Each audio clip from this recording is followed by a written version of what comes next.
Probability के अंदर independent events वाला जो टॉपिक है वो काफी इंपॉर्टेंट टॉपिक है और यहाँ से क्वेश्चन पूछे गए हैं 2022 के अंदर। दो क्वेश्चन दोनों के दोनों इंडिपेंडेंट के ऊपर ही आए हुए हैं, तो भाई इस टॉपिक को बिल्कुल भी छोड़ के नहीं जाना है। तो बोल क्या रहा है कि अगर दो इवेंट्स इंडिपेंडेंट हैं तो इंडिपेंडेंट इवेंट्स के बारे में हमें पता क्या है कि जब भी दो इवेंट्स इंडिपेंडेंट होते हैं तो उनके इंटरसेक्शन की जो प्रोबेबिलिटी होती है वो उनकी इंडिविजुअल प्रोबेबिलिटीज के प्रोडक्ट के इक्वल होती है।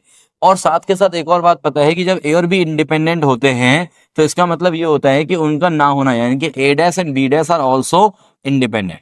अगर ए और बी इंडिपेंडेंट है तो उनका ना होना भी आपस में क्या होता है, इंडिपेंडेंट होता है। इसका मतलब उनके इंटरसेक्शन की प्रोबेबिलिटी, ना होने वाले इवेंट्स की भी इंटरसेक्शन की प्रोबेबिलिटी क्या हो जाएगी, उनकी इंडिविजुअल प्रोबेबिलिटीज के प्रोडक्ट के इक्वल। क्यों? क्योंकि वो भी तो इंडिपेंडेंट है सर। ओके, तो हमसे यही पूछा गया था, तो इसका मतलब फॉर्मूला तो ये बन गया।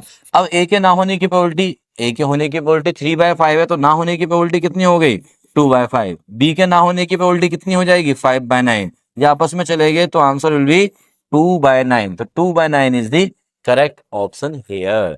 अब मुझे जल्दी से बताना है कि अगर आपके पास ए और बी दो म्यूचुअली एक्सक्लूसिव इवेंट्स गिवन है, कैसे इवेंट्स गिवन है, म्यूचुअली एक्सक्लूसिव, तो हमारे पास probability of A union B के लिए क्या फॉर्मूला बनेगा, you have to write that form.